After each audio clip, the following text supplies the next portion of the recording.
L'hiver a étouffé la ville dans la glace et la neige. À moins 10 degrés AC, une seule erreur pouvait signifier gelée à mort. Dans la nuit vide, 3 ombres se sont déplacées en silence. Une mère berger allemand blessée menant ses chiots vers un abri avec le dernier de sa force. Quand ses pattes ont finalement échoué, et Oshle ne pouvait que courber son corps autour d'eux, protégeant leur petit cœur du froid mortel. Un solitaire Navy SEAL a ouvert sa porte de cabane et a gelé, incapable de croire ce qu'il a vu. Une chienne mère et ses chiots mourant sur son porche. Il les a portés dans la lumière du feu, ne sachant pas que ce petit acte de miséricorde était sur le point de tout changer. Parce que quand la solitude et le souvenir de sa défunte épouse l'ont presque brisé, ses vies fragiles deviendraient la raison pour laquelle il a continué. D'où regardez-vous? Aimez cette vidéo, abonnez-vous à la chaîne et suivez l'histoire complète avec nous. La nuit avait le genre de froid qui rendait le son cassant. À 10 en dessous, même le vent semblait bouger prudemment comme s'il craignait de se briser. La neige appuyait contre les fenêtres de la cabane sur la crête au-dessus de Brindlewood, Minnesota. Les flocons épais et inclinés. Le monde au-delà réduit à un silence blanc. Wyatt Wren Callahan se tenait à l'évier, rinçant une tasse qu'il avait oublié de boire quand il l'a entendue. Pas un coup, pas un aboiement, mais quelque chose de plus petit, un léger raclement de griffes contre le bois, comme si le porche lui-même était poliment prié de laisser quelqu'un vivre. Il s'est arrêté, la tête inclinée comme il le faisait quand il écoutait les problèmes en patrouille.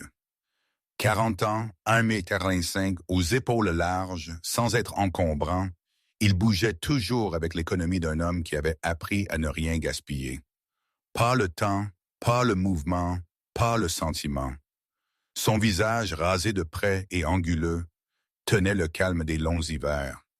Des cheveux foncés gardés dans une coupe nette encadraient des yeux de la couleur du ciel d'hiver, bleu-gris et vigilant. Une douleur sourde s'est installée dans son épaule gauche, l'ancienne blessure se réveillant à la promesse d'un air plus froid. Il a posé la tasse, s'est essuyé les mains sur son pantalon et a traversé la pièce. La porte lui a résisté, une croûte de glace le long de l'embrasure. Quand elle a cédé, elle s'est ouverte sur un monde effacé. La neige a dérivé par-dessus le seuil et sur le tapis, et avec elle une odeur de métal froid et de fourrure mouillée. Sur le porche gisait une bergère allemande, femelle, 3 ans d'après son apparence, grande et puissamment bâtie, même en effondrement. Son pelage était noir et feu, plus foncé que la plupart le long de la colonne vertébrale. L'épaisse fourrure d'hiver emmêlée au niveau de la bosse avec du sang. Une patte arrière était repliée à un angle qui a fait haleter Wyatt. La blessure était fraîche, en colère.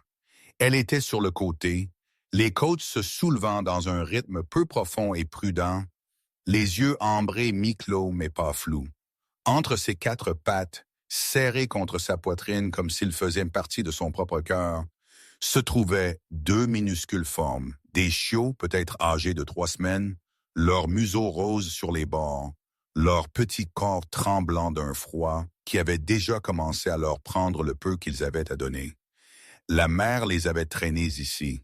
Il pouvait voir les traces dans la neige où elle avait essayé de continuer à bouger, puis n'avait pas pu. À seulement quelques centaines de mètres de ce qu'il avait brisé, la lumière du porche avait suffi. Ça l'a toujours été. Wyatt ne pensait pas au héroïsme. Il pensait à la chaleur, à la circulation, à la façon dont les corps échouaient quand le froid faisait reculer le sang. Il n'avait jamais possédé de chien, n'en avait jamais voulu.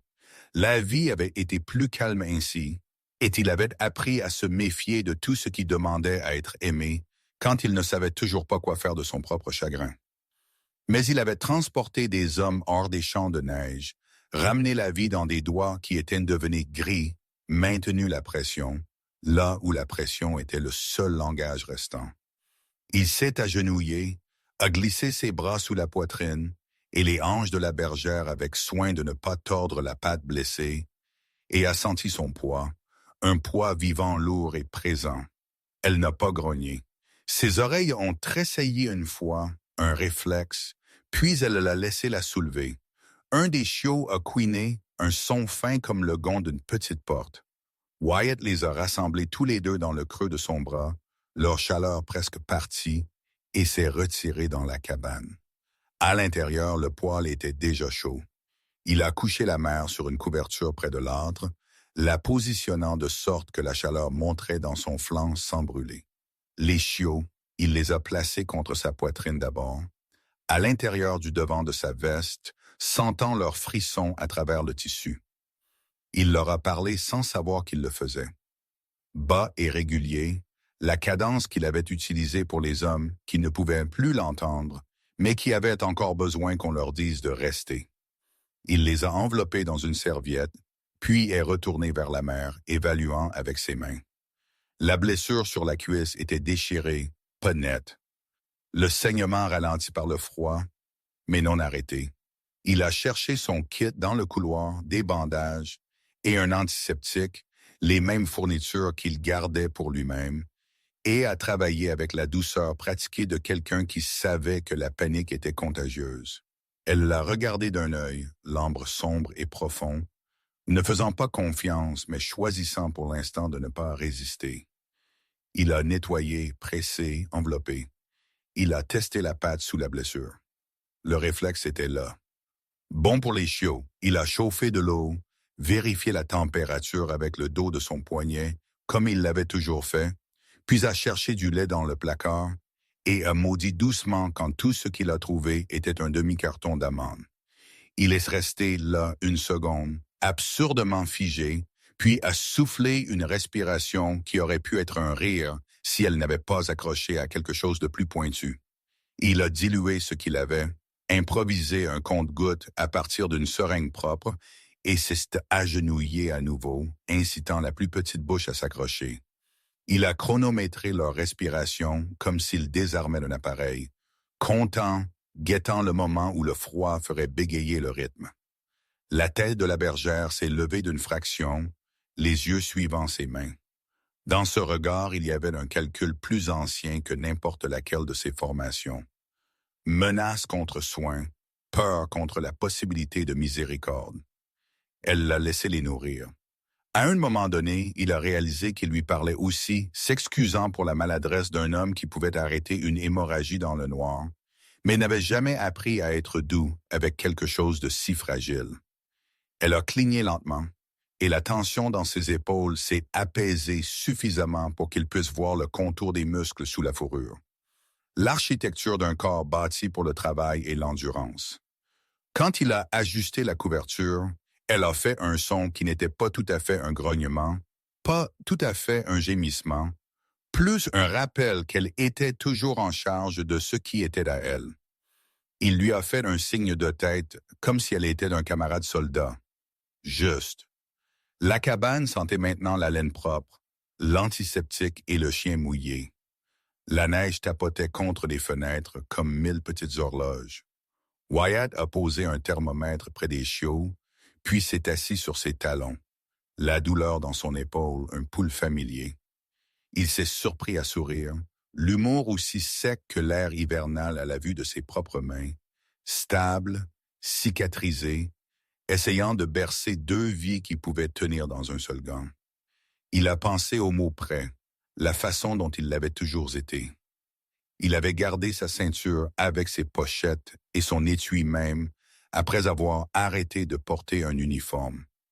Avait gardé la montre avec le cadran noir et le bracelet en acier, parce que c'était une promesse à lui-même qu'il ne dériverait pas. Il avait été prêt à tout, sauf à cela. Environ 1/3 de la longue nuit, quand la respiration des chiots s'est finalement stabilisée en quelque chose comme du sommeil, et les yeux de la bergère se sont fermés pour plus qu'un clin d'œil, quelque chose s'est produit qui l'a fait lever les yeux. Il s'était levé pour chercher plus de serviettes, quand la mère, encore faible, a bougé et a poussé le tiroir bas sous la petite table près de la fenêtre. Ce n'était pas un mouvement aléatoire.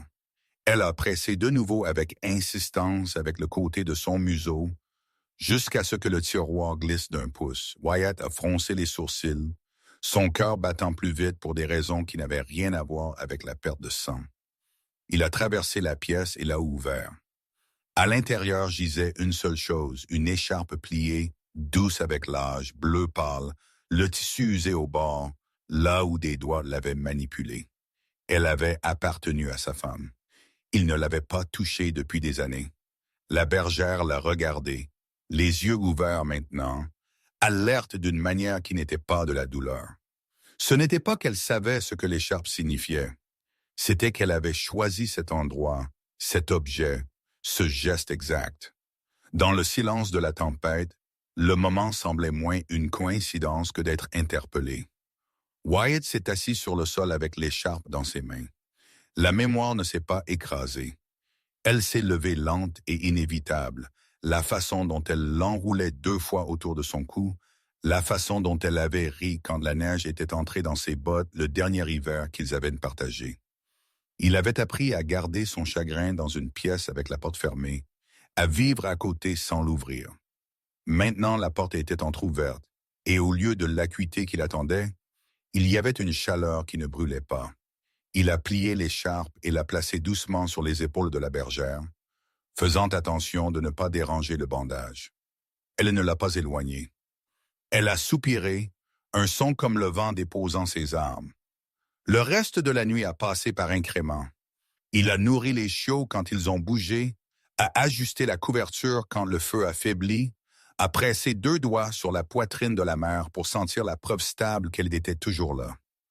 Une fois près de l'aube, elle s'est réveillée en sursaut et a essayé de se lever, la patte blessée cédant sous elle. Il était là avant qu'elle ne puisse tomber, une main soutenant sa poitrine, l'autre soutenant sa hanche, murmurant la seule vérité qu'il avait. « Vous êtes en sécurité. Vous êtes en sécurité. Vous êtes en sécurité. » Elle s'est penchée vers lui pendant un demi-battement de cœur, puis s'est ressaisie, la dignité réaffirmée, les yeux ne quittant jamais les siens. Dehors, la tempête s'est dépensée elle-même. Le ciel est passé du noir à un gris argenté fin, le genre de lumière qui fait que le monde semble nouvellement fait. Wyatt s'est levé, les articulations protestantes, et a ouvert la porte d'une fente pour laisser entrer l'air. Le porche était enterré. Les traces qui y avaient mené disparaissaient déjà. Il a refermé la porte, scellant le petit monde chaud qu'il avait fait. Il a regardé les 3 corps près du poêle. La mère respirant maintenant plus profondément, les chiots blottis si près qu'ils étaient indiscernables les uns des autres, et a senti pour la première fois depuis des années le poids de quelque chose comme un but s'installer là où sa perte avait été. Il ne connaissait pas encore les noms qu'il leur donnerait, ou les problèmes qui viendraient avec le choix de ne pas détourner le regard quand une vie était placée sur son seuil. Il ne savait que ceci. Le chevalier avait demandé tranquillement de l'aide, et il avait répondu, et en répondant quelque chose en lui s'était déplacé, non pas vers ce qu'il avait été, mais en avant dans une forme qu'il n'avait pas encore apprise. La bergère a ouvert un œil, l'ambre attrapant la lumière, et a tenu son regard.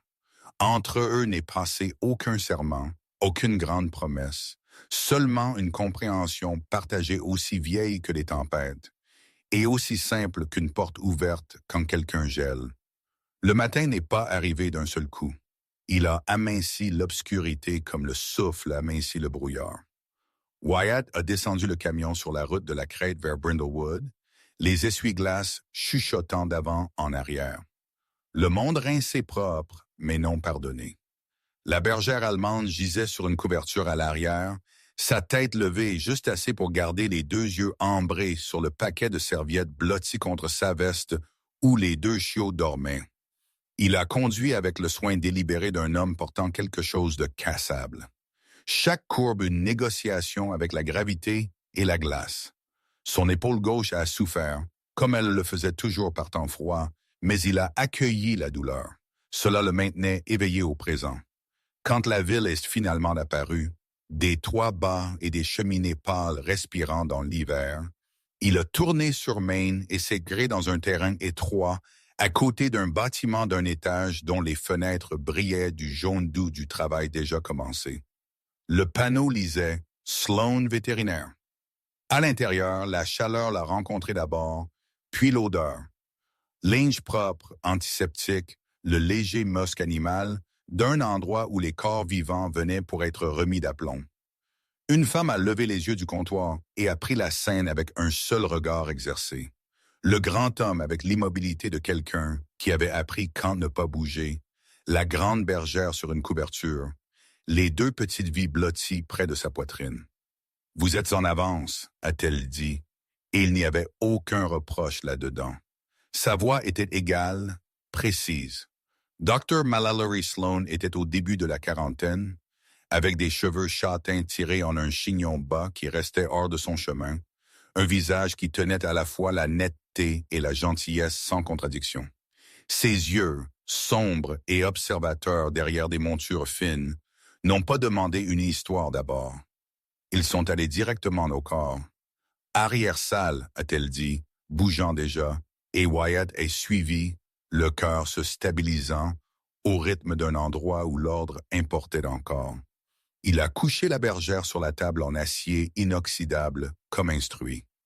Le cadre du chien, grand et musclé même blessé, s'est tendu, les oreilles se dressant. Elle était toute ligne et disciplinée, sous un pelage noir et feu, si sombre le long de la colonne vertébrale qu'il semblait boire la lumière. Wyatt a gardé une main près de son épaule, ne la retenant pas, simplement présent. Elle l'a laissé.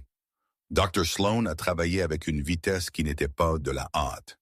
Elle a examiné la cuisse, les doigts traçant les bords de la blessure sans appuyer là où cela ferait mal. Pas une déchirure nette, a-t-elle dit doucement à personne en particulier. Impact répété. Elle a vérifié la pâte, le réflexe, la chaleur. Vous avez bien fait de la réchauffer d'abord. Le froid aurait caché le saignement, choqué aussi.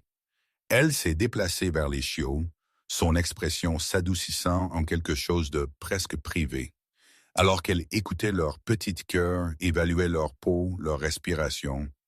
3 semaines, peut-être un peu moins. Hypothermique, mais vous l'avez attrapé tôt. Elle a rencontré les yeux de Wyatt pour la première fois. Ils auraient eu des minutes, pas des heures. Il a hoché la tête.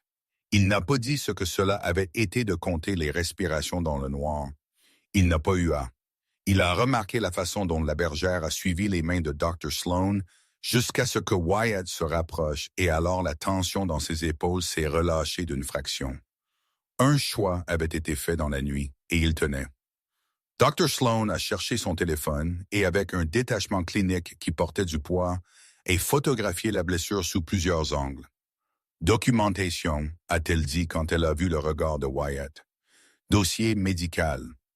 Si cela se transforme en quelque chose de plus que des soins, nous en aurons besoin. Elle a enlevé l'ancien bandage qu'il avait confectionné et l'a remplacé par quelque chose de plus propre, de plus sûr. Quand elle a soulevé le collier du chien pour inspecter dessous, une petite étiquette ternie a attrapé la lumière. La gravure était faible, le métal rayé par le temps ou par quelque chose de plus dur. Elle l'a incliné.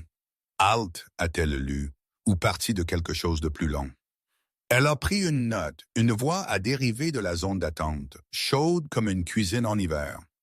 Si c'est un autre berger, Mallory, je jure que la ville conspire pour vous donner un deuxième emploi comme thérapeute. La femme qui est apparue dans l'embrasure était menue, ses cheveux un halo doux d'argent dans un chignon bas, des lunettes rondes perchées sur un visage aimable qui avait appris à tenir l'humour et le chagrin à la fois.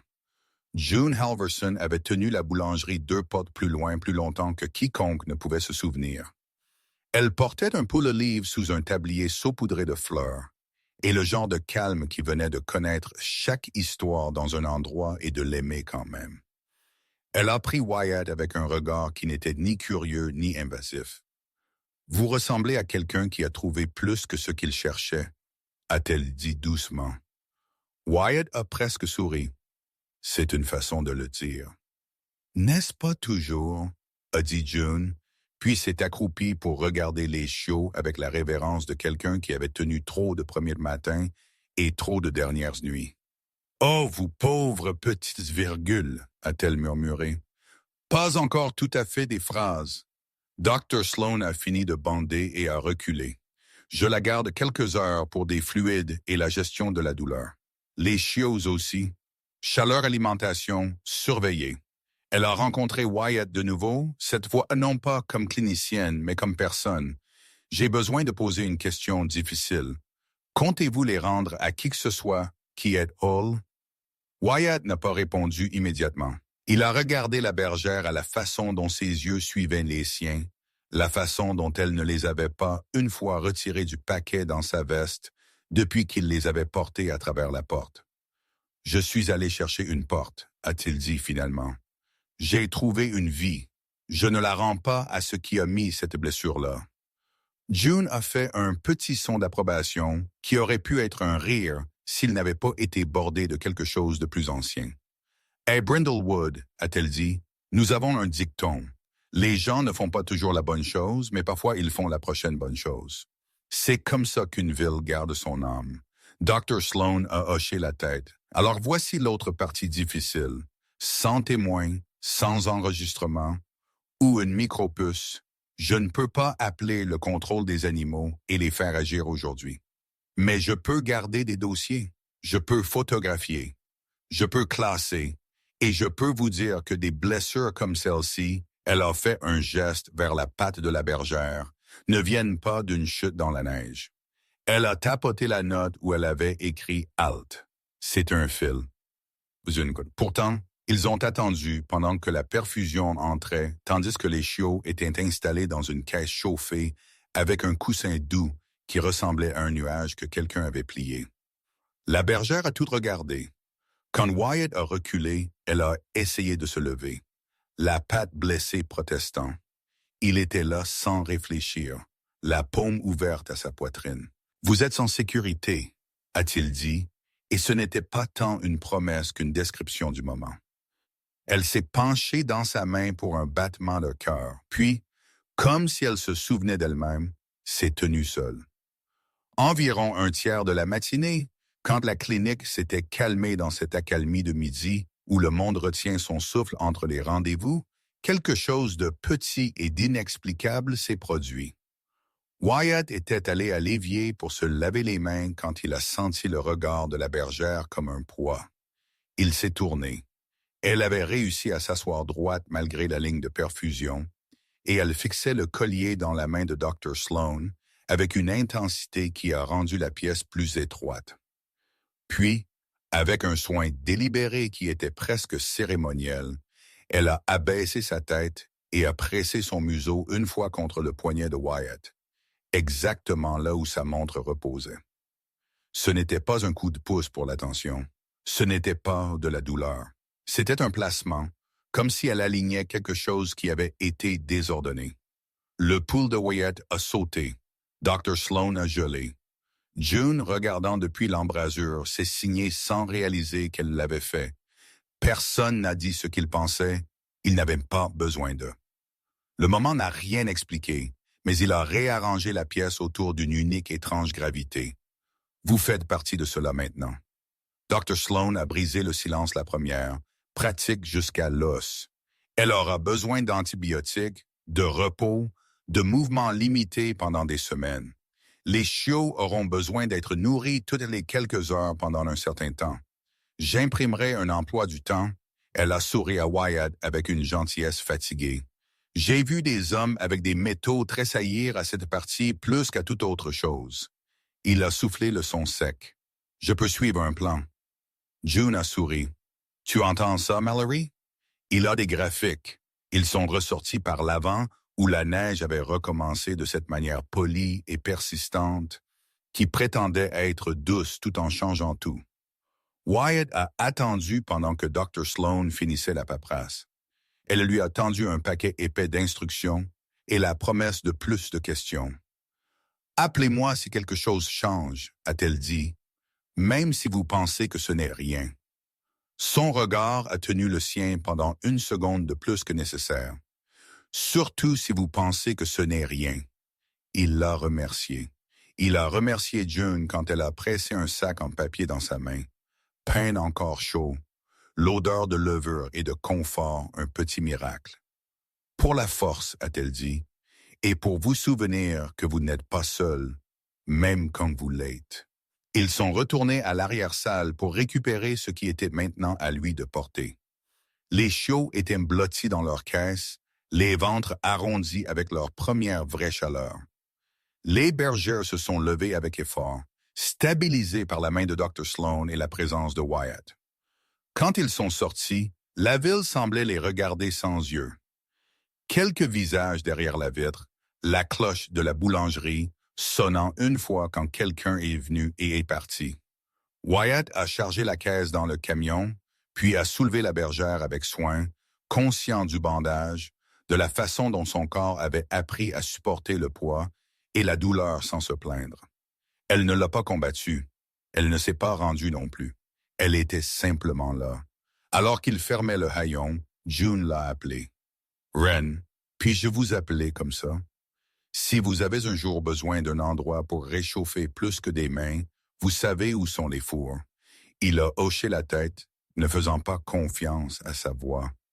Il est remonté la crête avec le soin d'un homme qui a accepté un autre genre de mission, une qui ne se terminerait pas par un rapport ou un ruban.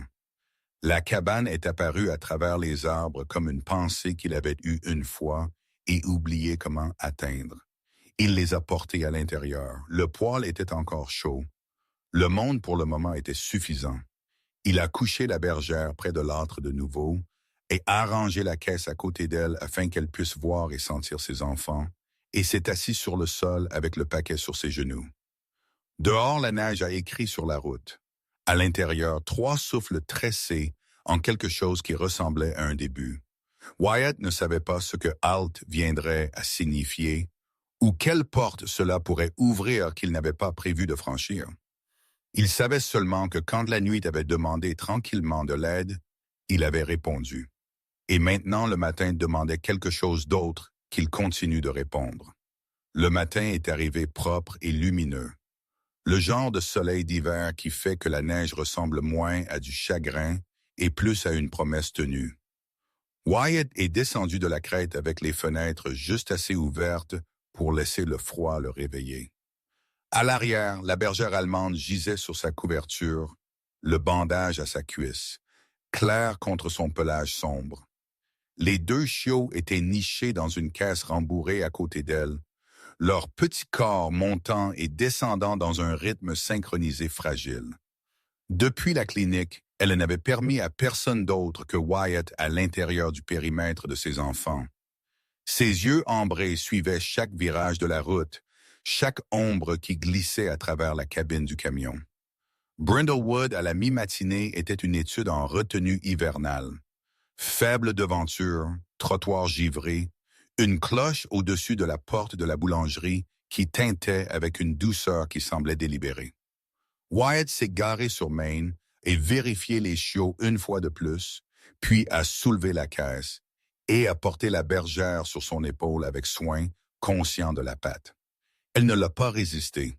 Elle était un grand animal puissamment bâti, même blessé, pelage noir et feu, dense comme une armure, oreilles alertes, une posture de chienne de travail écrite dans ses os. Les gens ont remarqué. Ils l'ont toujours fait quand quelque chose de blessé passait par un endroit qui prétendait ne pas regarder les blessures. Il a commencé par le collier. La note de Dr. Sloan disait que la gravure pourrait lire « halt » ou faire partie de quelque chose de plus long. Wyatt est entré dans une petite quincaillerie d'abord, puis une granetterie où l'odeur de grains et de cuir portait le souvenir de meilleures saisons. Il a demandé tranquillement. Il n'a pas commencé par des accusations.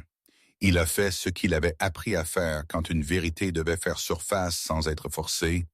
Il a écouté. La plupart des gens ont secoué la tête. Quelques-uns ont froncé les sourcils comme si une chose à moitié rappelée était passée près d'eux. À la boulangerie, June Halverson a glissé une tasse de café sur le comptoir et a incliné sa tête vers le collier. « Halter », a-t-elle dit, testant le mot comme une pierre dans sa bouche. Pourrait être un nom de famille, pourrait être une entreprise, pourrait être quelqu'un qui n'aime pas être rappelé. Elle a souri de la façon dont elle l'a toujours fait quand elle voulait dire quelque chose de plus que ce qu'elle disait. Essayez le West End, vieil endroit près du terrain de motoneige. Si quelqu'un par ici prétend ne pas être vu, c'est de là. L'extrémité ouest de Brindlewood était plus calme, les bâtiments plus éloignés les uns des autres, la peinture s'estompant dans le même gris hivernal. Wyatt a trouvé l'adresse dans une courte rangée de duplex avec des porches étroits et une brise-vent de pin rabougri derrière. Il a posé la caisse juste à l'intérieur du haillon ouvert, a gardé la bergère à côté de lui et a marché jusqu'à la porte. Le coup a sonné plus fort qu'il n'aurait dû dans l'air mince. Caleb Voss a répondu au troisième coup. Il était au milieu de la quarantaine, grand sans être imposant, cheveux foncés et proprement peignés, une ombre de 5 heures qui n'est jamais vraiment devenue une barbe. Son visage avait le genre d'angle qui semblait mieux en photographie qu'en mouvement, toute ligne propre et expression contrôlée. Il portait un manteau anthracite sur une chemise claire, des gants rentrés dans une poche comme s'il venait d'arriver ou était sur le point de partir. Ses yeux ont pris Wyatt, le camion, le chien et quelque chose derrière eux qu'il n'a pas nommé. « Puis-je vous aider ?» a-t-il demandé, la voix mesurée, polie de la manière dont les gens le sont quand ils veulent le rester. Wyatt a tenu le collier. Trouvé sur mon porche la nuit dernière, blessé, 2 chiots avec elle. Ceci était sur son cou. Le regard de Caleb a balayé l'étiquette. Le moment a été bref, à peine le temps qu'il faut pour cligner des yeux, mais c'était suffisant. Quelque chose s'est resserré puis s'est lissé. « Pas le mien, a-t-il dit. Je ne possède pas de chien. »« Vous êtes sûr? » Positif, il a gardé ses mains visibles, paumes ouvertes. Un geste qui aurait pu signifier l'honnêteté ou simplement le désir d'un homme d'apparaître inoffensif. Même si c'était le cas, je ne pourrais pas le prendre. Les chiens sont beaucoup de travail. Dommage de bruit. Je n'ai pas besoin de ça. Wyatt a regardé son visage pendant qu'il parlait. Il avait appris il y a longtemps à écouter avec ses yeux. Il n'y avait aucune hostilité ouverte là. Aucun tremblement dans la voix, aucune sueur, juste une distance prudente. « Elle était blessée », a dit Wyatt, « pas par une chute. » La bouche de Caleb a fait une petite forme sympathique. « Je suis désolé d'entendre cela, vraiment. Mais vous avez le mauvais homme. Il s'est penché légèrement dans l'embrasure de la porte, la posture de quelqu'un qui sentait que le sol sous lui était ferme. Si vous cherchez quelqu'un à blâmer, je ne serai pas votre commodité. » Wyatt n'a pas discuté. Il a hoché la tête une fois. « Si vous vous souvenez de quelque chose, a-t-il dit, et l'a laissé là. » Derrière lui, la bergère s'était levée malgré le bandage, ses oreilles en avant, les yeux fixés sur l'homme dans l'embrasure avec une constance qui ne vacillait pas. Pendant un battement de cœur, le froid entre eux semblait ronronner. Caleb a rencontré le regard du chien, puis a détourné le regard le premier. Il a reculé, a fermé la porte avec un clic silencieux final. Wyatt est resté un moment de plus, écoutant les sons intérieurs de la maison, le cliquetis lointain d'un radiateur, le bruit sourd d'un pas, puis être retourné au camion glacé. Il a conduit non pas à la cabane, mais au petit poste de police près de la salle communautaire. Le bâtiment était carré et pratique, ses fenêtres embuées par la chaleur des gens faisant un travail ordinaire.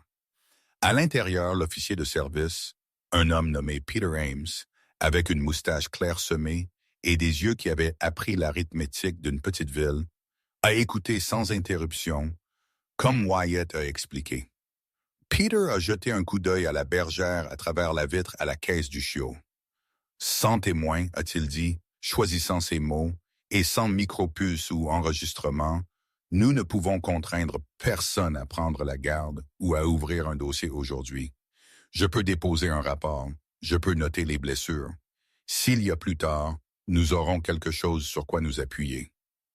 Wyatt a hoché la tête. Il s'y attendait. Il ne cherchait pas de raccourci. Il cherchait une ligne qu'il ne franchirait pas. Violet, a-t-il dit. Dehors, le froid semblait plus aigu pour la chaleur qu'il avait laissée derrière lui. Il s'est assis sur le haillon un instant, la bergère à ses côtés. Son corps incliné vers la caisse comme si sa présence était un mur. Rien ne pouvait passer. Il a passé une main une fois le long de son cou et senti la chaleur stable sous la fourrure. Nous avons essayé, lui a-t-il dit, non pas comme des excuses, mais comme une déclaration de fait. Ils se sont arrêtés à la boulangerie en sortant de la ville. June a versé un autre café et a écouté son bref récit avec le genre d'attention qui ne lui demandait pas de manifester sa déception. Parfois, a-t-elle dit doucement, les gens jettent des choses pour ne pas avoir à voir qui ils sont. Elle a glissé un petit sac de pâtisserie sur le comptoir vers la caisse du chiot, puis s'est arrêtée, souriant à elle-même. Pour plus tard, a-t-elle corrigé, quand ils seront assez vieux pour pêcher. La route de retour sur la crête semblait plus longue qu'elle ne l'avait été le matin. La neige a attrapé la lumière et l'a dispersée comme du verre. Wyatt a conduit avec les 2 mains sur le volant. Le poids d'un choix s'installant en lui en couche. Il avait posé la question.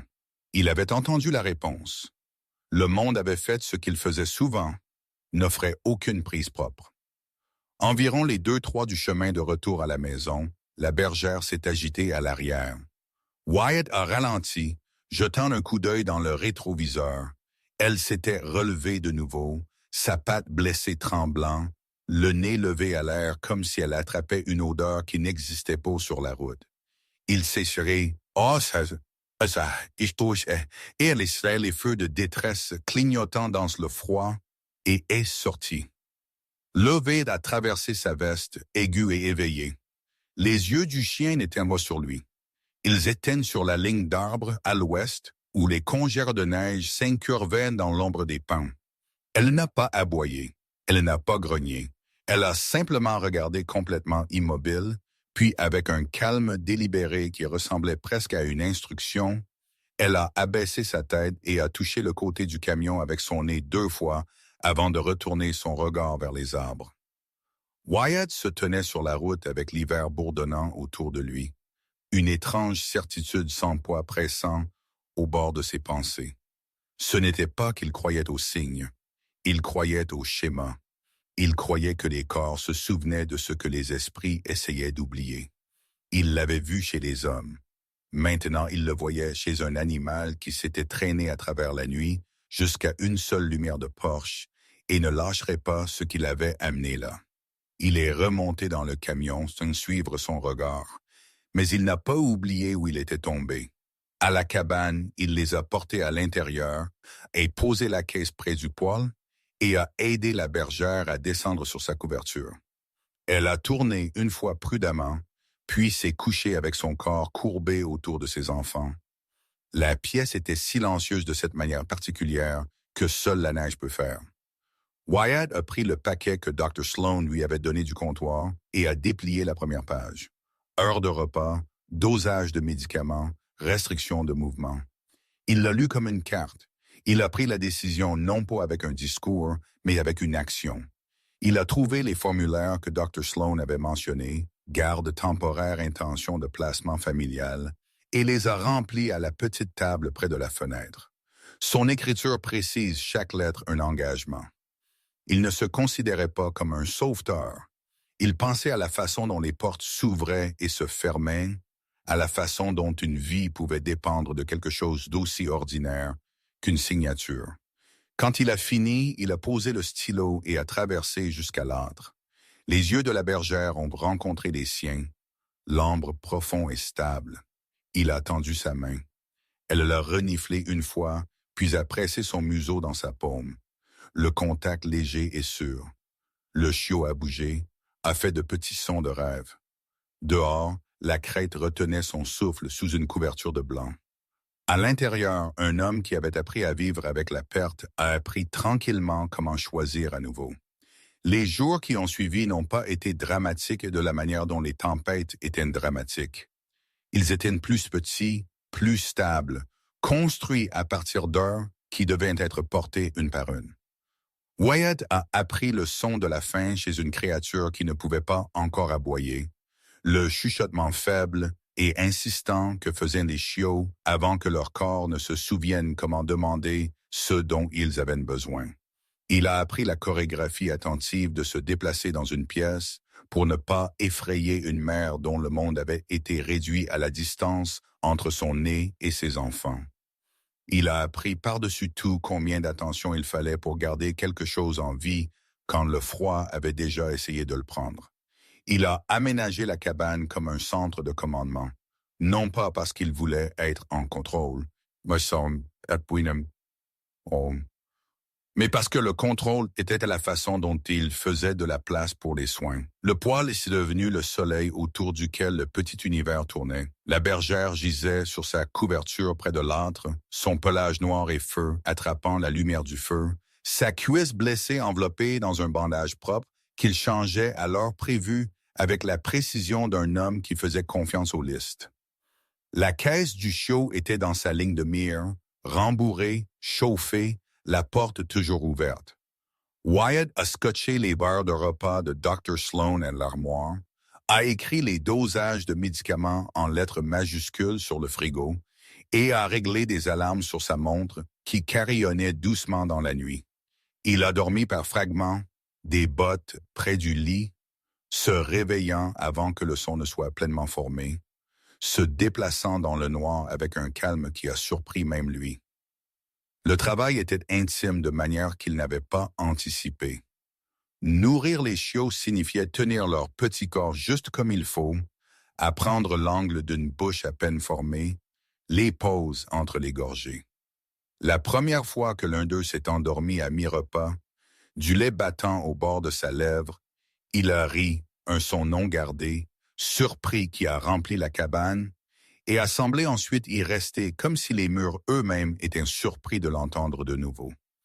Il leur a parlé quand la nuit était longue, non pas de la voix qu'il avait utilisée en patrouille, mais de quelque chose de plus doux, leur parlant de la neige, de la lumière qui viendrait s'ils pouvaient juste attendre. Il ne leur a pas parlé des choses qu'il avait perdues, qu'il gardait pour plus tard. June Halverson a visité le 3e matin, apportant un sac en papier qui sentait la cannelle et une pile de serviettes pliées, avec le soin de quelqu'un qui avait passé une vie à se préparer au désordre des autres. Elle s'est tenue dans l'embrasure un instant, les yeux chauds derrière ses lunettes, observant la scène. « Eh bien, a-t-elle dit, examinant les graphiques sur le frigo et la ligne nette de fourniture près du comptoir. « J'ai toujours su que vous aviez en vous de diriger un programme spatial. » Elle s'est rapprochée, a regardé dans la caisse et a fait un son comme une bénédiction. Regardez-les, écrivant déjà leur propre petite rébellion. Wyatt a soufflé, embarrassé par le plaisir qu'il ressentait à son approbation. Dr. Sloan m'a donné des instructions. Et vous les avez suivies, a dit June. C'est la partie rare. Elle s'est agenouillée près de la bergère, qui a levé la tête mais n'a pas hérissé les poils. Bonjour, brave fille, a murmuré June, offrant le dos de sa main à renifler. Le chien a accepté la salutation avec une dignité solennelle qui ressemblait à un pacte.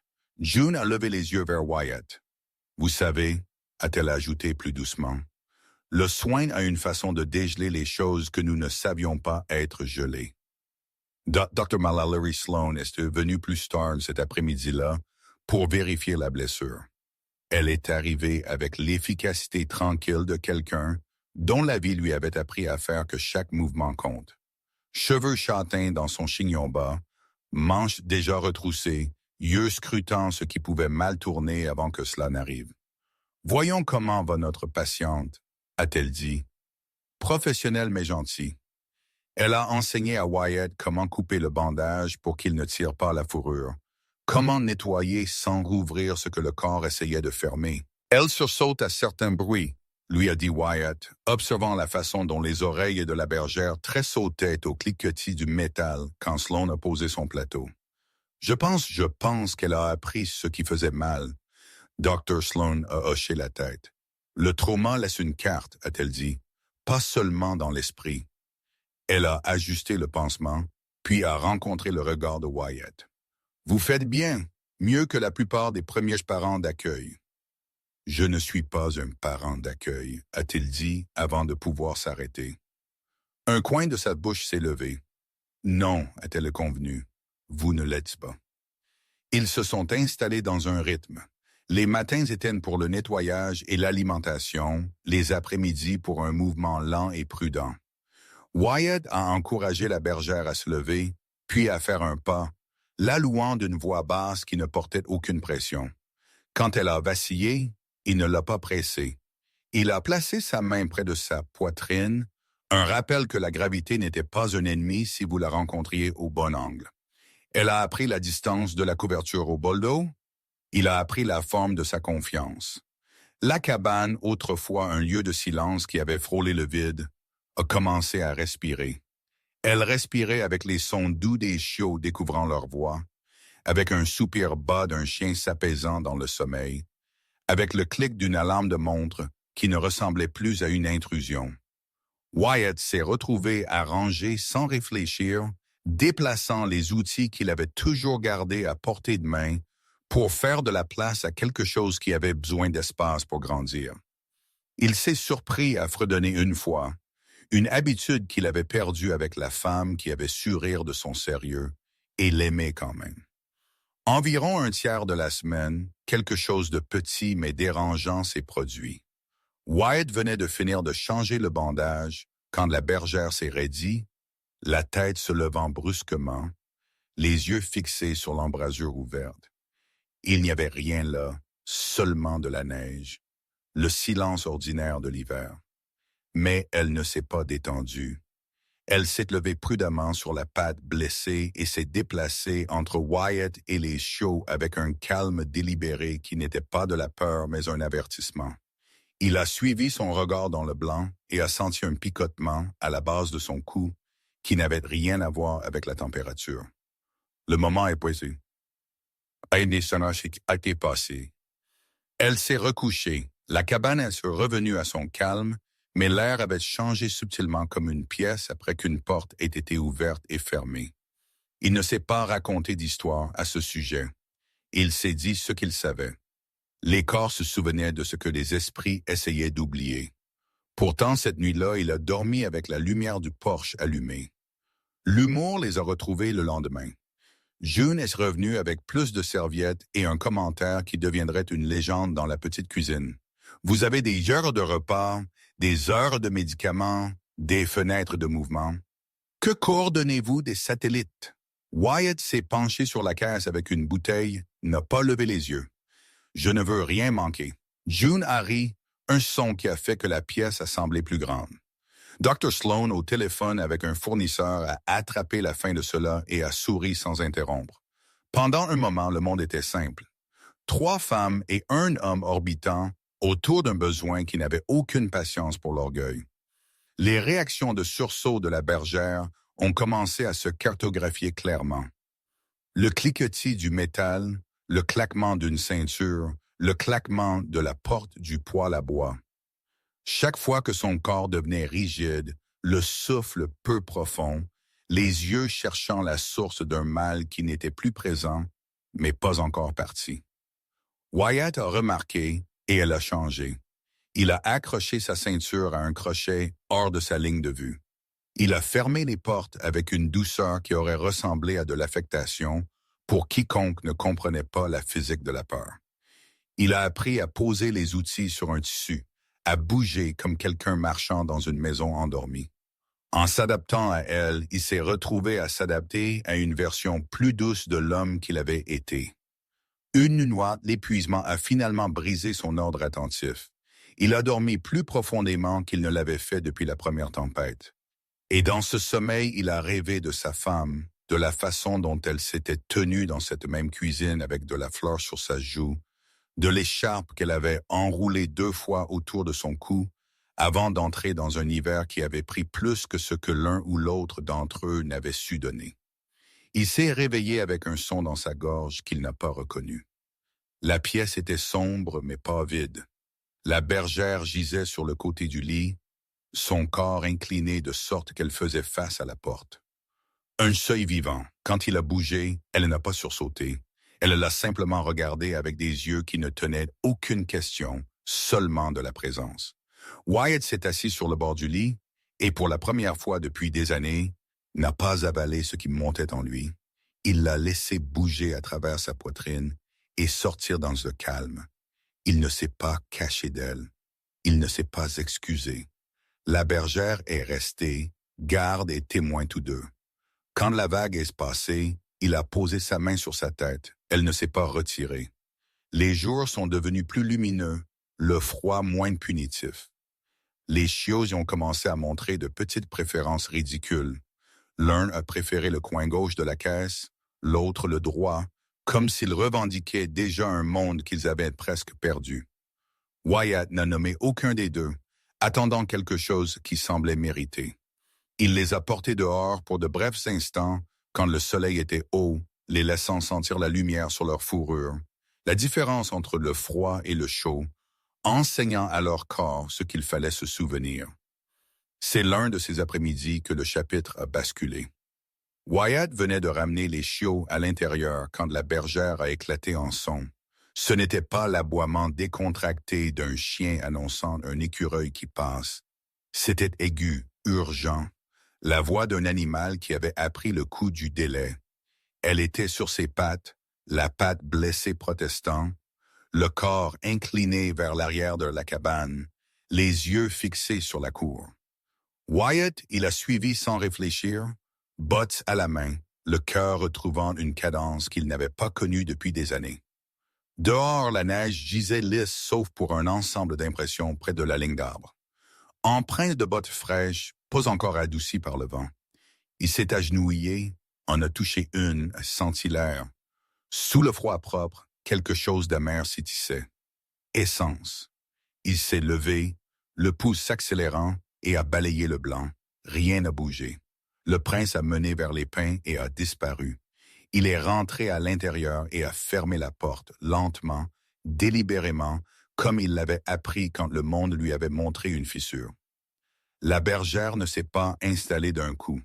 Elle a fait les 100 pas, puis est revenue à la caisse, plaçant son corps entre ce qui se trouvait au-delà de la porte et les vies qui dépendaient maintenant d'elle. Wyatt s'est agenouillé à côté d'elle, le bord du moment toujours vif en lui. Il ne savait pas ce que les traces signifiaient. Il savait seulement que quelque chose d'avant avait effleuré le présent, et le présent n'avait pas détourné le regard. Quand le soir est venu, il a nourri les chiots, changé le bandage, vérifié les serrures sans en faire une cérémonie. La cabane brillait de la petite lumière des choses qui avaient été soignées. Il s'est assis près de l'âtre, la chaleur de la bergère à ses côtés, et a écouté la neige commencer. Si le monde au-delà de la porte n'en avait pas fini avec eux, il n'en aurait pas fini avec lui non plus. Il n'était pas parti pour être brave, il était parti pour garder 3 vies en vie, quelque part entre les listes sur le frigo et la garde tranquille à son lit. Cela était devenu suffisant. Le matin après les empreintes, la crête tenait un silence cassant, comme si l'hiver avait fait une pause pour écouter. Wyatt se tenait à la fenêtre avec une tasse qu'il avait oublié de boire, regardant la lumière glisser sur les congeurs. La bergère allemande gisait près de l'âtre, son corps incliné de manière protectrice vers la caisse du chiot, mais son attention était ailleurs. Depuis la nuit précédente, elle avait été agitée d'une manière qui n'appartenait pas à la faim ou à la douleur. Ses yeux ambrés continuaient de revenir au même morceau de forêt au-delà de la cabane, les oreilles se dressant au son que Wyatt ne pouvait pas entendre. Il avait appris pendant ces semaines de soins la différence entre un chien perturbé par le bruit et un chien tiré par quelque chose de plus ancien. C'était le second genre. Il ne l'a pas attaché en laisse d'abord. Il a ouvert la porte, ses bottes craquant dans le froid, et l'a laissé marcher sur le porche par sa propre puissance. Elle s'est déplacée prudemment sur la patte blessée, la favorisant sans se plaindre, le nez déjà levé pour goûter l'air. L'odeur d'essence qu'il avait attrapée la nuit précédente était faible maintenant, mais il y avait d'autres notes tressées à travers le froid. Rouille, bois humide, vieille corde. Elle s'est tournée vers la ligne d'arbres sans hésitation, pas rapide, pas paniquée, certaine. Wyatt a suivi à une distance respectueuse, attentif à ne pas encombrer un choix qui n'était pas le sien. Ils se sont déplacés à travers les pins où la neige gisait plus mince, les ombres s'accumulant entre les troncs. La posture de la bergère a changé au fur et à mesure qu'ils avançaient, la tête plus basse, les pas mesurés, les muscles se souvenant d'une carte que son esprit aurait pu préférer oublier. Ce n'était pas de la magie. Wyatt a compris qu'il avait vu des hommes réagir à l'odeur d'huile ou au raclement de métal avec la même clarté soudaine et terrible. Le traumatisme ne s'est pas annoncé avec des explications. Il a pointé. Le chemin s'est terminé à une structure affaissée à moitié avalée par les bois, un abri de stockage qui aurait pu autrefois servir une équipe de bûcherons ou une entreprise de motoneige. Son toit s'est incliné sous une couette de neige. La porte pendait de travers sur une seule charnière. Wyatt s'est arrêté net. La bergère au PTG n'a pas fait. Elle a approché le seuil, a reniflé l'air, puis est entrée avec la gravité d'un soldat entrant dans une pièce qu'elle avait été entraînée à craindre. L'intérieur était sombre et clos, l'air épais de l'odeur de vieux fer et de quelque chose de plus aigu qui piquait l'arrière de la gorge de Wyatt. Il a allumé sa lampe de poche. Le faisceau a coupé à travers un désordre de négligence. Bobine de corde raide avec l'âge, un baril rouillé, sacs de toile de jute effondrés sur eux-mêmes comme des poumons fatigués. Sur un établi, à moitié enfoui sous la poussière, gisaient les restes d'un collet, du fil torsadé en une boucle, le genre utilisé pour attraper ce qui n'est pas destiné à être vu. Sa mâchoire s'est serrée. Près du mur, il a trouvé une pile de sacs d'aliments vides estampillés d'un logo d'entreprise qu'il n'a pas reconnu. Et là, épinglé sous une planche fendue, comme si le bâtiment lui-même avait essayé de la garder, se trouvait une carte laminée, un badge d'identité, les bords craqués, une photographie blanchie par le temps. Le nom était maculé, mais l'insigne était intact. Une entreprise de construction qu'il avait entendue, mentionnée en ville en relation avec le nouveau complexe prévu pour la vallée. La bergère l'a regardé depuis l'embrasure, son corps une ligne tracée entre le monde au-delà et quelles que soient les vérités qui gisaient à l'intérieur. Wyatt s'est accroupi, les doigts gantés traçant le fil. Il n'avait pas besoin d'imagination pour comprendre ce qui s'était passé ici.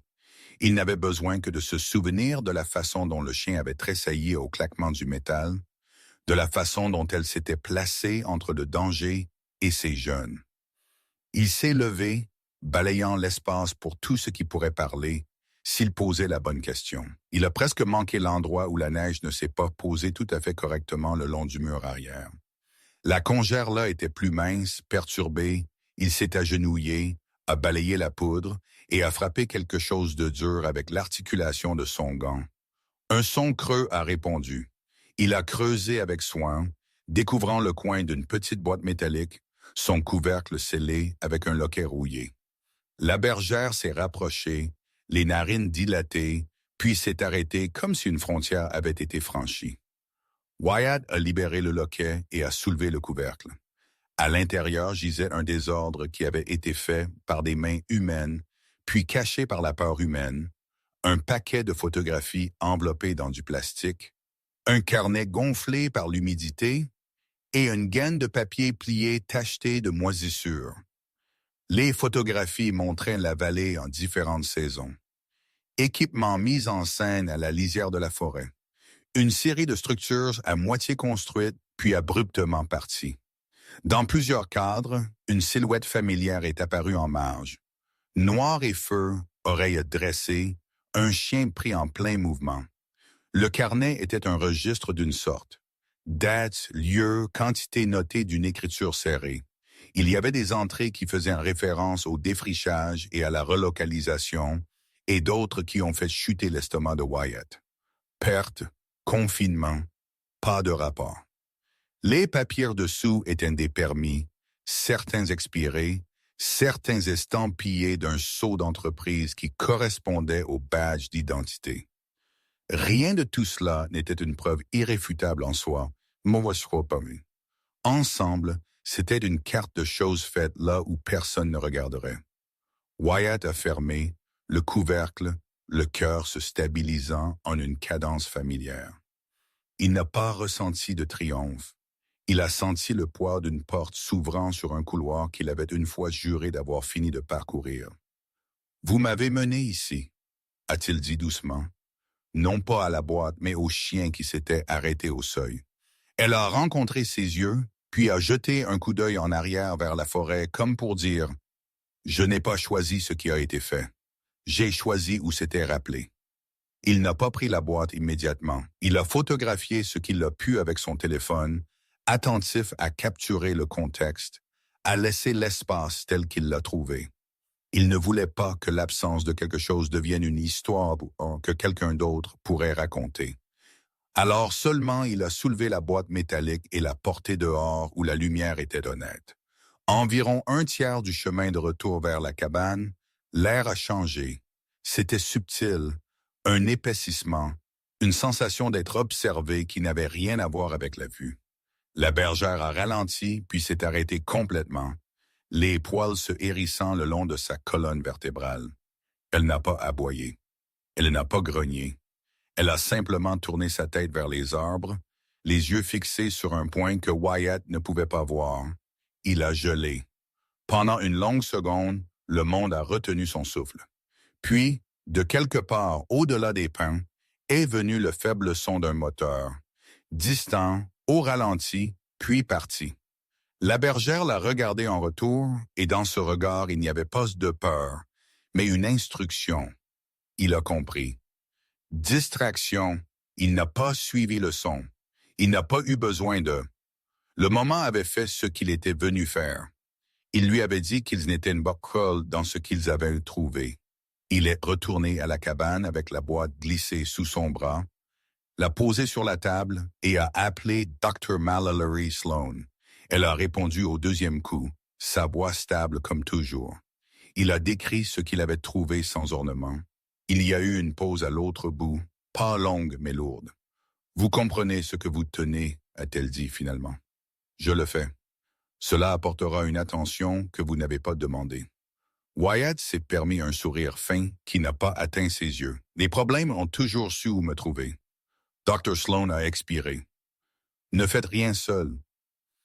Je contacterai quelqu'un en qui j'ai confiance, la gestion des terres fédérales. Ils sauront quoi faire avec les permis et les projets. Jusque-là, sécurisez-le et soyez prudents. » Il n'a rien promis qu'il ne pouvait tenir. L'après-midi s'est étiré. Il a caché la boîte dans un endroit que la bergère semblait approuver, derrière le faux panneau sous la table où sa femme avait autrefois gardé des écharpes d'hiver. Le chien a regardé, puis s'est installé près de l'âtre, le corps incliné comme toujours, entre le monde et les vies sous ses soins.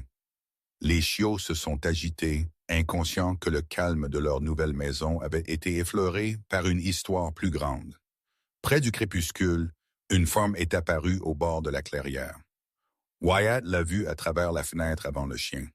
Un homme debout là où les arbres s'éclaircissaient, posture décontractée, main dans les poches d'un manteau anthracite. Caleb Voss ne s'est pas rapproché. Il n'a pas agité la main. Il s'est simplement tenu debout et a regardé comme s'il mesurait la distance entre lui et une porte qu'il n'avait pas été invité à ouvrir. Dans la lumière déclinante, ses traits étaient tous angles et retenus, la ligne nette de ses cheveux attrapant le dernier soleil pâle. Il avait l'air d'un homme qui préférait le contrôle et ressentait d'être forcé à la lumière du jour. La bergère s'est levée en un seul mouvement fluide. Elle n'a pas aboyé. Elle n'a pas bondi. Un son bas s'est rassemblé dans sa poitrine, à peine audible, un avertissement qui était moins du bruit que de la vibration. Wyatt s'est avancé vers la porte et ne l'a pas ouverte. Il a rencontré le regard de Caleb à travers la vitre. Pendant un battement de cœur, aucun homme n'a bougé.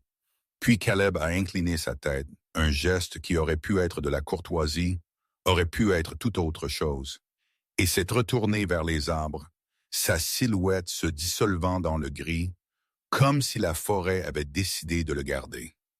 Wyatt n'a pas poursuivi. Il n'a pas eu besoin d'eux. Il s'est tenu la main sur le loquet, sentant les vieilles mathématiques du risque et de la responsabilité s'arranger en lui. Le chien est resté à ses côtés, le son bas dans sa poitrine ne s'apaisant que quand la clairière était de nouveau vide. Il a fermé la porte et a tiré les rideaux. La cabane s'est remplie de lumière de lampe avec les petits bruits domestiques qui étaient devenus une sorte de sanctuaire. Le clic de la bouilloire, les respirations douces de la caisse. Wyatt s'est agenouillé à côté de la bergère et a reposé son front contre le sien un instant, un geste de remerciement qui ne nécessitait aucun mot. « Nous ferons cela bien », a-t-il dit. Dehors, la crête s'est rendue ce soir. À l'intérieur, 3 vies ont dormi dans l'orbite d'un homme qui n'était pas allé chercher un combat, mais qui ne détournerait pas le regard de ce qui avait été placé dans ses mains. La tempête est revenue de la façon dont le chagrin le fait parfois sans avertissement, sans excuse. En fin d'après-midi, la crête avait disparu dans un rideau blanc, le vent construisant son propre langage contre les murs de la cabane. Wyatt a empilé plus de bois à côté du poêle et a vérifié les loquets par habitude, ses mouvements précis non pressés. La bergère allemande a regardé depuis son poste près de la porte, corps noir et feu immobile comme une chose sculptée, yeux ambrés suivant chaque changement de son. Les chiots ont dormi dans leur caisse près de l'âtre, petit ventre montant et descendant, le centre fragile d'un monde qui s'était rétréci à une seule pièce. Quand le courant est parti, il n'a pas vacillé. Il est mort proprement, une absence soudaine qui a laissé la cabane dans un autre genre de calme. Wyatt a attendu un battement, écoutant le clic familier du réseau se corrigeant. Rien n'est venu. Il a traversé jusqu'au panneau de disjoncteur avec une lampe de poche, a testé les interrupteurs. Ils étaient toujours réglés. Dehors, le vent hurlait. À l'intérieur, le poêle gardait son patient. Feu. D'accord, a-t-il dit à personne en particulier, et a dit à propos du travail qu'il connaissait. Il a allumé les lanternes et rapproché la caisse du chiot de l'âtre, a superposé des serviettes pour l'isolation. Il a gardé sa voix basse, non pas parce que la tempête l'exigeait, mais parce que la bergère le faisait. Elle se tenait entre lui et la porte, ne bloquant pas ses mouvements, existant simplement comme une ligne que personne ne traversait sans permission. Le chevalier lui avait enseigné ce que les portes signifiaient. Il venait de finir d'ajuster le bandage sur sa cuisse quand le premier son non naturel a traversé la tempête. Pas le vent, pas une branche, un tapotement métallique, délibéré, suivi du raclement de quelque chose de dur contre le bois. Les oreilles de la bergère sont allées en avant. Une basse vibration s'est rassemblée dans sa poitrine. L'avertissement qui était moins du bruit que de la gravité. Wyatt n'a pas répondu avec force. Il l'a répondu avec préparation. Il a éteint une lanterne et a laissé les autres brûler, les ombres tombant dans des endroits qui confondraient un œil pressé. Il a glissé la table de quelques centimètres, juste assez pour ouvrir le faux panneau dessous, où la boîte métallique gisait maintenant cachée. Il a vérifié son téléphone, pas de signal. La tempête avait avalé plus que l'électricité. Il a tapé l'application d'enregistrement quand même et l'a posée sur le comptoir. Écran assombri. Mike vivant. Il a pris la caméra du tiroir et l'a inclinée vers la porte. Rien de tout cela ne semblait dramatique. Cela semblait nécessaire. Dehors, une voix a porté à travers le vent, étouffée, mais humaine. Wyatt. Le nom était formé avec soin comme si l'homme qui le prononçait ne voulait pas qu'il soit entendu par quelqu'un d'autre. Nous voulons juste parler. La bergère a déplacé son poids. La patte blessée rentrée sous elle, prête malgré la douleur. Wyatt a posé une main sur son épaule, non pas pour la retenir, mais pour partager le moment. Non, a-t-il dit, et voulait dire à la fois le mot et la vie qu'il avait choisi à l'intérieur de cette tempête. La poignée a tourné. Elle n'a pas aidé. Une seconde voix a rejoint la première, plus proche, plus aiguë. Nous savons que vous avez trouvé quelque chose. Vous ne comprenez pas ce que vous portez. Le son du métal contre le loquet. Testant. Wyatt n'a pas répondu. Il ne s'est pas annoncé comme autre chose que ce qu'il était, un homme dans une cabane avec 3 vies qui ne pouvaient pas se défendre. Il a éloigné la caisse du chiot de la porte derrière l'ombre de briques du poêle et s'est agenouillé pour sécuriser le panneau sous la table. La bergère a suivi son mouvement avec ses yeux, puis a fait quelque chose qui a fait haleter sa respiration. Elle s'est éloignée de la porte, boitant avec intention, et a traversé de l'autre côté de la pièce, se plaçant là où elle pouvait être vue à travers la fenêtre, comme si elle était seule dans la maison. Le son bas dans sa poitrine a faibli. Elle a regardé Wyatt en retour une fois, et dans ce regard, il n'y avait pas de peur, mais une instruction. Il a compris. Distraction. La poignée a tressauté de nouveau. Le bois a craqué. La neige s'est forcée à travers les coutures. Vous ne voulez pas d'ennui. La première voix a dit plus fort maintenant. Nous pouvons prendre le chien et partir. La mâchoire de Wyatt s'est serrée. Il n'est pas entré dans le cadre de la fenêtre. Il n'a pas élevé la voix. Il a tendu la main vers le téléphone, l'a stabilisé contre le comptoir et a chuchoté la date et l'heure. Il a incliné la lentille juste assez pour attraper le Porsche. Dehors, une silhouette a bougé, grande, manteau, sombre contre la tempête. Une seconde forme a plané au bord de la lumière. La bergère a retenu leur attention, corps tendu, yeux brillants. Un coup soudain a frappé la porte. Pas un coup de bélier complet, plus un test, une promesse de ce qui pourrait venir. Le loquet a volté. Wyatt s'est déplacé sans hâte. Il a glissé le pain dormant en place, a renforcé le cadre avec la barre qu'il avait gardée pour les hivers. Quand la neige a essayé de transformer les portes en suggestion, il a scanné la route qu'il avait déjà planifiée. La fenêtre arrière, la congère qui s'éloignait dans les arbres, la ligne de mire qu'il pouvait utiliser s'il devait disparaître avec ce qu'il portait. La seconde voix a maudit, aiguë et laide, puis est devenue silencieuse. Des pas ont traversé le porche. La bergère a bougé de nouveau, un fantôme de mouvement qui les a tirés là où elle voulait qu'ils regardent. La tempête a tout caché le reste. C'était le moment environ 1/3 de la nuit quand le monde s'est rétréci à un seul choix. Wyatt pouvait rencontrer la force avec la force, pouvait ouvrir la porte et laisser le passé parler la langue qu'il lui avait autrefois enseignée. Ou il pouvait tenir la ligne comme il avait juré qu'il le ferait, en gardant les vulnérables en vie, en laissant l'évidence être la chose la plus bruyante dans la pièce. Il a choisi le second sans cérémonie. Il a glissé à l'arrière de la cabane, a entrouvert la fenêtre juste assez pour écouter.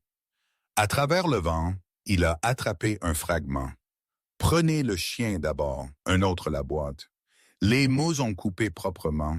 Il a soulevé la boîte métallique de sa cachette, l'a enveloppée dans une serviette et l'a pressée dans le creux derrière les briques du poêle, un endroit qu'il avait préparé et espéré ne jamais utiliser. Il l'a scellé avec des mains exercées. Quand il s'est retourné, la bergère était revenue à la porte, son rôle complet, les yeux sur lui maintenant. Le loquet a cédé d'une fraction sous une pression renouvelée. La porte s'est courbée, mais a eu il s'est courbé, mais a tenu. Wyatt a levé la caméra de nouveau, cadrant le porche où les silhouettes bougeaient, leur forme déformée par la neige soufflée. Il a parlé doucement dans l'enregistreur. Tentative d'entrée forcée, 2 individus cherchant chien et documents. Il a laissé les mots exister là où ils ne pouvaient pas être non dits. Un bruit sourd a résonné sur le côté de la cabane. Le second homme avait tourné, testant l'arrière. Wyatt a bougé, se plaçant entre les chiots et ce qui pourrait venir à travers les murs. Il n'a pas ressenti la peur comme il l'avait fait autrefois. Il a ressenti de la concentration, le même calme qui l'avait porté à travers des nuits plus sombres, maintenant ancré à quelque chose de plus doux et plus fort que la survie. À l'intérieur de la tempête, un téléphone a vibré dans sa poche. Pas de signal, mais une notification a été poussée. Un appel manqué horodaté des secondes plus tôt.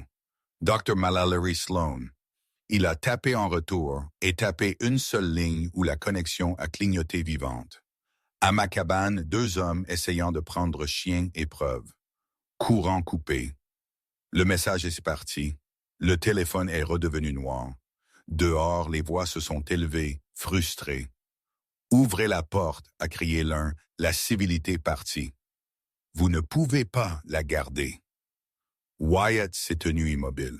« Je peux. » a-t-il dit, juste assez fort pour que l'enregistreur entende. Quelque chose a frappé la fenêtre, puis a glissé.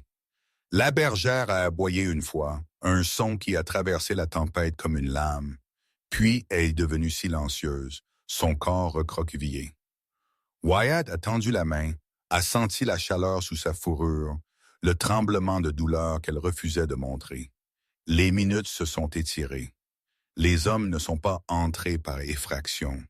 Ils ont testé, se sont retirés, sont revenus. Ils n'étaient pas là pour faire un spectacle. Ils étaient là pour récupérer.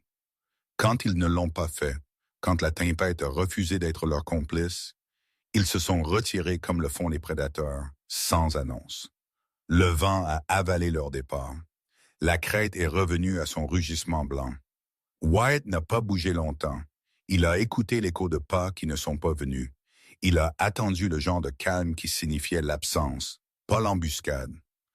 Quand il a finalement traversé jusqu'à la porte et a levé la barre, il l'a fait avec soin, ouvrant juste assez pour laisser entrer la tempête. La neige s'est précipitée à travers le seuil et puis était partie. Le porche était vide, des traces ont mené dans le noir et ont disparu. Son téléphone a vibré de nouveau. Une barre, un appel connecté, faint mais vivant. Wyatt, Dr. Sloan a dit, sa voix urgente et stable. Je suis avec le Ranger Ellis, gestion fédérale des terres. Il a déjà appelé le comté. Ils sont en route. Le soulagement ne s'est pas écrasé en lui. Il s'est installé comme un poids le fait quand il a été porté assez longtemps pour se sentir comme une partie du corps. Ils ont essayé de la prendre, a-t-il dit, et la boîte. Tenez ce que vous avez. N'ouvrez la porte à personne avant que les forces de l'ordre ne soignent là. Il a promis. Les sirènes sont arrivées comme une suggestion avant de devenir un son. Rouge et bleu saignant dans la tempête. Le camion du comté s'est frayé un chemin en montant l'allée, suivi d'un SUV sombre avec des plaques gouvernementales. 2 officiers sont entrés dans le vent, manteau serré. Avec eux est venu un homme que Wyatt n'avait jamais vu auparavant. Grand, mince, visage coupé de lignes qui semblait sculpté plutôt qu'âgé. Yeux de la couleur de l'eau d'hiver. Le Ranger Ellis s'est présenté d'une voix qui portait sans avoir besoin d'être forte. A pris le cadre de la porte, le loquet, le Porsche noyé dans la neige. Il a écouté Wyatt rejouer l'enregistrement alors que la caméra montrait 2 silhouettes se déplaçant dans la tempête. Comme les mots prenaient le chien d'abord et la boîte sont revenus dans la pièce. Ellis a hoché la tête une fois. Vous avez fait exactement ce que vous auriez dû faire. Wyatt a récupéré la boîte métallique de sa cachette et l'a posée sur la table. La bergère ne s'est pas approchée. Elle a regardé, posture protectrice, comme si elle mesurait si le monde avait mérité ce qui allait lui être donné. Ellis a ouvert le couvercle avec des gants, les yeux balayant le contenu avec le calme exercé d'un homme qui avait appris à voir des motifs là où d'autres voyaient du désordre. « Ceci change les choses », a-t-il dit doucement. Dehors, la tempête a continué sa longue dispute avec la montagne. À l'intérieur, quelque chose avait franchi un seuil. Les officiers ont pris des déclarations, des photographies, des empreintes du loquet. Ils n'ont pas traîné. La crête n'était pas un endroit pour la cérémonie.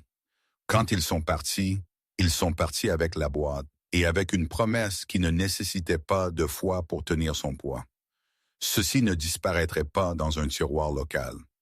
Wyatt a fermé la porte derrière eux et s'est appuyé contre elle, sentant la nuit passer à travers lui. La bergère est venue à lui, a pressé sa tête dans sa cuisse avec une fermeté qui n'était pas une demande, mais une reconnaissance. Il s'est agenouillé et a enroulé ses bras autour d'elle, attentif à la blessure. Dans le calme qui a suivi la violence sans avoir à le devenir, il a compris quelque chose de simple et féroce. La protection n'était pas l'absence de danger. C'était le refus de laisser le danger décider quel genre d'homme il serait. Les chiots ont dormi, inconscients à quel point le monde était venu près de les briser de nouveau. Le poêle a tic-tac, les lanternes ont brillé. Dehors, la tempête s'est dépensée elle-même sur l'obscurité. Le matin est venu à la crête avec une douceur qui semblait presque délibérée. La violence de la tempête dépensée en une lumière pâle et stable.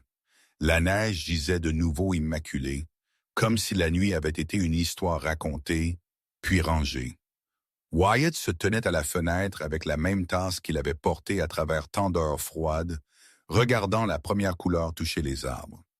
La bergère allemande gisait près de l'âtre, son corps non plus recroquevillé pour la défense, mais arrangé en une longue ligne non pressée, la cuisse blessée enveloppée dans un bandage frais qui ne ressemblait plus à une question.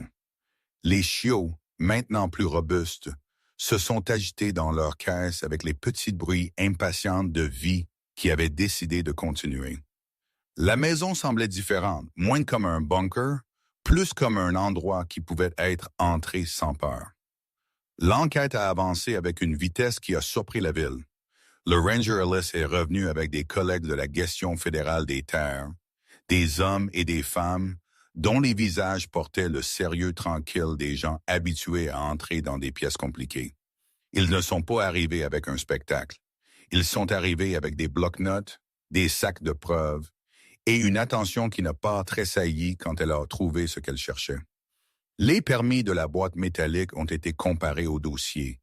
Les entrées du registre ont été tracées à des sites dans la vallée où la forêt avait été défrichée sans rapport approprié.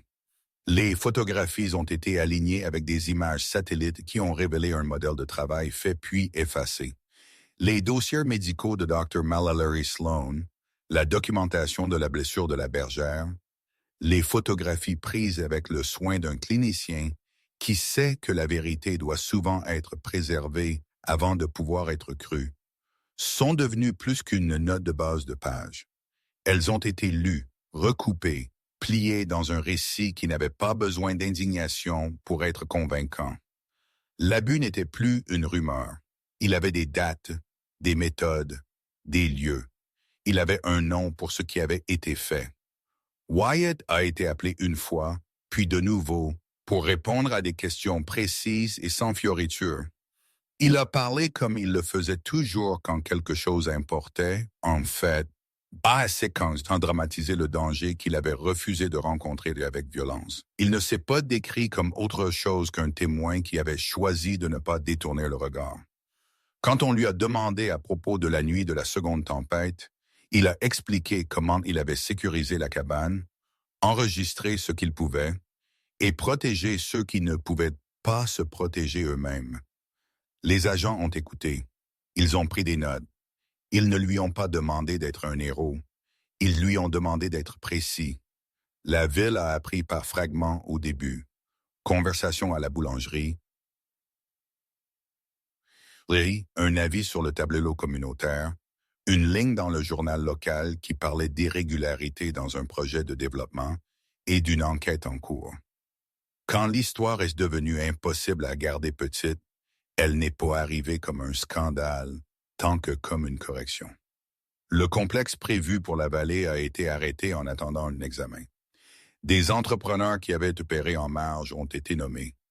Des accusations liées à la cruauté envers les animaux ont été déposées basées sur les dossiers vétérinaires et des preuves corroborantes. La forêt, qui n'avait jamais eu de voix dans les réunions de la ville, était soudainement défendue. Brindlewood a répondu de la façon dont les petits endroits le font quand on leur demande de décider ce qu'ils croient à propos d'eux-mêmes. June Halverson a transformé la vitrine de la boulangerie en un registre de gentillesse, crayonnant des dates et des montants pour une collecte de fonds qu'elle a annoncé avec un humour qui ne cachait pas son but. Pour l'abri que nous aurions dû avoir depuis le début, elle a cuit pendant les heures où le soleil faisait encore paraître la neige amicale, et elle a cuit dans le noir de la fleur sur sa joue, comme une bénédiction. Des gens sont venus qui ne s'étaient pas parlé depuis des années, ont laissé des billets pliés comme on plie une promesse, ont traîné pour regarder les photographies des chiots que Wyatt avait scotchées sur le comptoir, parce que June a dit que les histoires avaient besoin de visage. Dr. Sloan a offert des soins à long terme pour la bergère et un coût qui était principalement symbolique, expliquant avec un petit sourire déterminé que la médecine était une vocation avant d'être une affaire. Des voisins qui avaient autrefois salué depuis leur camion sont maintenant arrivés avec des poteaux et du fil, les mains rouges de froid, construisant une clôture qui s'est courbée autour de la cour de la cabane comme une étreinte. Quelqu'un a construit un petit abri isolé près de la ligne d'arbres. Pas un chenil, mais un lieu de choix, une retraite pour les jours où le vent rendait la maison trop proche. La bergère est guérie avec la patience d'un animal qui a appris que le temps peut être de nouveau fiable. Sa démarche est devenue plus assurée, le fait de favoriser la patte blessée devenant un souvenir plutôt qu'une nécessité. Le tremblement qu'il avait autrefois traversé au cliquetis du métal s'est adouci en un coup d'œil, puis en rien du tout. Elle a regardé le travail dans la cour avec une dignité qui semblait moins liée au commandement qu'à l'appartenance. Les chiots, qui avaient autrefois tenu dans une main, testaient maintenant les limites de leur monde avec un courage maladroit. Ils ont découvert la clôture, la ligne de pain, la façon dont la neige se sentait différente sous les pattes que sous les bottes. Ils ont appris le son de la voix de Wyatt quand cela signifiait « venez », quand cela signifiait « attendez », quand cela signifiait « vous êtes en sécurité ».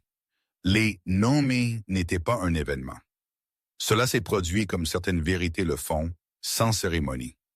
Wyatt réparait une charnière sur le nouvel abri quand la bergère s'est approchée, s'est assise et a placé sa tête contre son genou avec une gravité qui ressemblait à un consentement. Le mot est monté en lui sans effort. Aurora pour la lumière qui vient quand la nuit a fait son pire et doit céder. Il l'a prononcé à voix haute, non pas pour le tester, mais pour l'accepter. Le chien a levé sa tête, les yeux ambrés attrapant le soleil d'hiver, et le nom convenait comme s'il avait toujours été là. Pour les chiots, il a choisi de petits noms qui portaient leur propre sorte d'espoir, Grace et Amber, l'un pour le don de survie, l'autre pour le feu qui les avait maintenus en vie. June a fait semblant de discuter avec lui de sentimentalité, et puis a brodé les noms sur un ensemble de couvertures qu'elle prétendait être strictement utilitaires. Environ les 2/3 de ses premiers jours de lumière, quelque chose de calme et d'étonnant s'est produit. Wyatt triait les derniers papiers que les agents avaient rendus, copies qu'il était autorisé à garder. Rappel d'une histoire qui ne lui appartenait plus seule. Quand Aurora s'est levée de sa place près de l'âtre et est allée au mur, où une seule photographie pendait, c'était la photo de sa femme qu'il avait gardée là depuis l'hiver où il avait appris comment respirer sans elle. Il l'avait toujours traitée comme une frontière, un marqueur de ce qui avait été et de ce qui ne pouvait plus être. Aurora s'est tenue sur ses pattes arrière juste assez pour l'atteindre, a touché le cadre avec son nez et puis l'a regardé. Il n'y avait aucune urgence dans le geste, aucune peur, seulement une invitation. Wyatt a traversé la pièce lentement. Il n'avait pas déplacé cette photographie depuis la nuit où elle était montée, n'avait pas su comment porter le souvenir sans le laisser devenir un poids. Il a soulevé le cadre, l'a tenu à l'angle où la lumière ne brillait pas, et a senti la douleur familière, propre, précise, non plus aiguë. Il l'a posé sur la cheminée à côté des petites choses qui avaient commencé à s'y rassembler. Le registre que June lui avait donné avec le total final de la collecte de fonds écrit de sa main bouclée, le rapport vétérinaire avec la signature nette de Dr. Sloan, le morceau de fil de clôture qui avait autrefois été un collet et n'était maintenant que preuve. La photographie ne ressemblait pas à un sanctuaire parmi ces objets. Elle ressemblait à ce qu'elle avait toujours été destinée à être, une lumière par laquelle avancer. Il a parlé au calme dans la pièce comme si c'était une personne qui pouvait l'entendre. « Je me souviens encore de vous », a-t-il dit. « Et je vis. » Aurora s'est installée à ses pieds, le simple fait de sa présence rendant les mots moins comme un vœu et plus comme une description du jour. La ville est montée sur la crête un samedi qui ressemblait presque à un jour férié. Il y avait des thermos de café, un panier de biscuits de June, un ensemble de plaques nominatives sculptées à la main. Quelqu'un l'avait fait dans un garage en bas sur Main. Des enfants se sont tenus à la clôture et ont appris la différence entre approcher un chien et être invité. Les agences ne sont pas venues. Leur travail était fait ailleurs maintenant, dans des bureaux et des salles d'audience dans le langage lent de la responsabilité. Ce qui est venu à la place était quelque chose de plus ancien et plus rare. Des voisins qui avaient décidé que ce qui s'était passé ici ne serait pas autorisé à disparaître de nouveau dans la neige. Wyatt a regardé depuis le porche alors que Grace tombait dans Amber, et les deux étaient écrits par Aurora avec une patience qui ressemblait à de l'amour. Il n'a pas fait de discours. Il n'a pas eu besoin d'eux. La vie qu'il avait choisie parlait pour lui dans chaque détail ordinaire, le bol rempli au bon moment, la barrière verrouillée, la porte ouverte à ceux qui venaient de bonne foi. L'homme qui avait autrefois cru que la survie était le plus grand bien a compris maintenant que la survie n'était que le début. Quand le soir est tombé, la crête a repris son ombre bleue. Les lanternes n'étaient pas nécessaires. La lumière à l'intérieur de la cabane était suffisante. Wyatt s'est assis près de l'âtre avec Aurora à ses côtés. Les chiots se sont recroquevillés dans leur petite forme ridicule à son flanc. Il a regardé la photographie sur la cheminée une fois de plus, non pas avec la douleur d'un homme mesurant la perte, mais avec la stabilité de quelqu'un qui sait où il va. Dehors, la forêt se tenait, patiente et sans peur. Il y a des cœurs qui croient qu'ils sont finis quand l'hiver vient. Il y a des portes que nous fermons parce que nous pensons que nous ne pouvons pas nous permettre ce qui attend de l'autre côté. Mais parfois, tout ce qu'il faut est une vie qui arrive en tremblant sur un porche. Parfois 3 pour enseigner à un homme comment ouvrir ce qu'il pensait être scellé. Dans le blanc de l'aube, dans une ville qui a appris à être elle-même de nouveau, Wyatt Callahan a trouvé que la grâce ne demande pas de permission. Elle demande seulement que nous fassions de la place. Parfois, le miracle n'arrive pas comme le tonnerre ou un buisson ardent. Parfois, il vient comme une égratignure à la porte par une nuit glaciale comme 3 vies tremblantes, placées dans la seule parcelle de lumière qu'elle pouvait trouver. Et s'il y a une signature de Dieu dans le monde de tous les jours, cela peut être ceci. Les bons cœurs sont guidés vers le bon porche au bon moment. Non pas parce que nous sommes parfaits, mais parce que la grâce refuse de laisser l'amour être en retard. Dans la vie ordinaire, la plupart d'entre nous ne sommes pas appelés à être des héros. Nous sommes appelés à être fidèles dans les petites choses, à remarquer ce que d'autres négligent, à offrir de la chaleur quand le monde est froid, à choisir la gentillesse quand il serait plus facile de se détourner. Une tasse de café partagée, une main tenue en silence, une porte ouverte au lieu de verrouiller. Ce sont des prières silencieuses, et Dieu entend les prières silencieuses. Si cette histoire vous a ému, partagez-la avec quelqu'un qui a besoin d'espoir aujourd'hui.